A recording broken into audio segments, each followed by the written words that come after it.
Les amis, bonjour, j'espère que vous allez bien.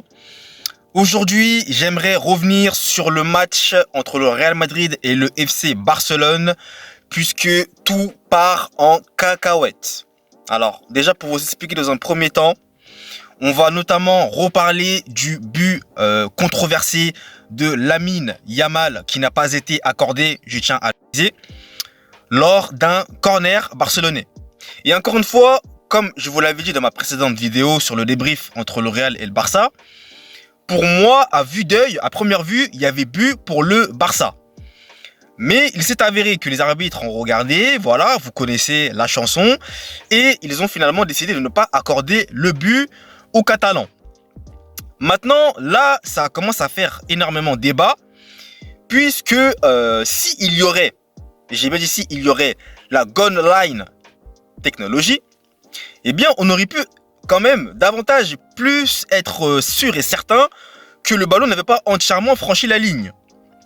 Sauf que malheureusement, et comme vous vous doutez bien, la Goal Line technologie n'est actuellement pas en Liga.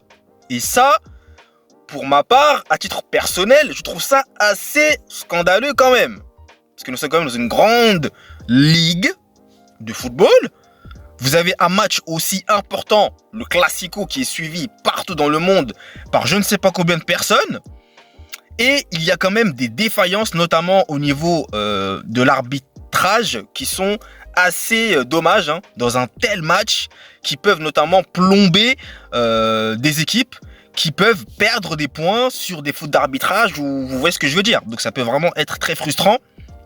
Maintenant, le président de la Ligue, à savoir Javier Tebas, n'est clairement pas prêt à investir dans la Goal Line technologie. Il veut clairement faire des économies. Donc voilà, vous vous dites bien que là, ça va devenir très très compliqué.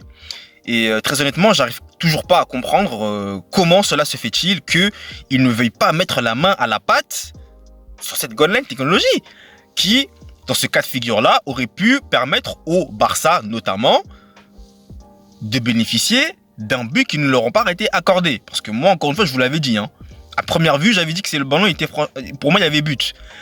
Mais sur différents angles, comme je vous le disais, Lonin cachait le ballon, donc on ne pouvait pas notamment voir si le ballon avait entièrement franchi la ligne. Et sur un autre angle, on voit que le ballon franchit, mais pas totalement. Et sur d'autres angles, on voit que le ballon est a clairement franchi la ligne. Donc vous voyez, là c'est là où je dis que la Goal Line technologie aurait pu être efficace pour ce match-là, tout simplement. Et malheureusement, eh bien, Tebas ne veut absolument rien savoir, il ne veut pas faire d'efforts là-dessus. Et d'ailleurs, il n'y a pas que ce but non accordé de Yamal qui suscite polémique, mais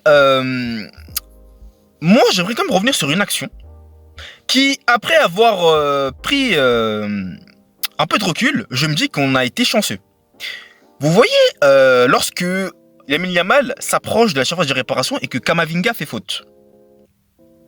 Parce que faut quand même savoir que Lamine, s'il n'y a pas faute de Camavinga, se retrouve seul face à Lunin. Parce que là, je pense que personne ne revient à ce moment-là.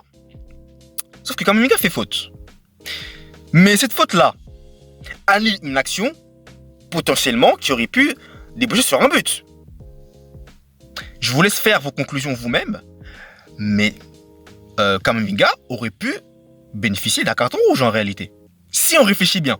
Parce que je suis en train de me poser la question. Après notamment avoir étudié l'analyse de Yanis de la Chine, l'immigré parisien, je me dis quand même que en fait, il s'en est bien sorti avec ce carton jaune, Camavinga. Parce que là, il a annulé carrément une action de but. Donc ça aussi, les amis, je vous laisse cocher là-dessus. Mais ce que je voulais aussi dire, c'est que Joan Laporta, le président du FC Barcelone, veut rejouer absolument le match. Ah là, il est vraiment déterminé, il veut rejouer le match. Donc, est-ce que sa parole va être entendue par la Ligue?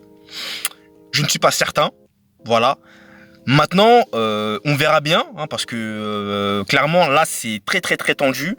Honnêtement, il y a beaucoup eu de fautes d'arbitrage. Moi, clairement, je souhaite ne pas prendre parti. J'essaie vraiment de rester objectif dans mon analyse. Donc, très clairement, c'est vrai que des arbitrages ont quand même plombé le match, mais c'est surtout la goal line technologie qui a manqué sur ce but qui aurait notamment dû être accordé au Barça. Donc en soi, maintenant, voilà, le Barça aussi, on va pas non plus rocher toute cette faute-là sur cette goal line-là. C'est pas ce que je vais dire là. Parce que le Barça également aurait pu notamment bénéficier davantage d'un meilleur résultat sur ce match-là.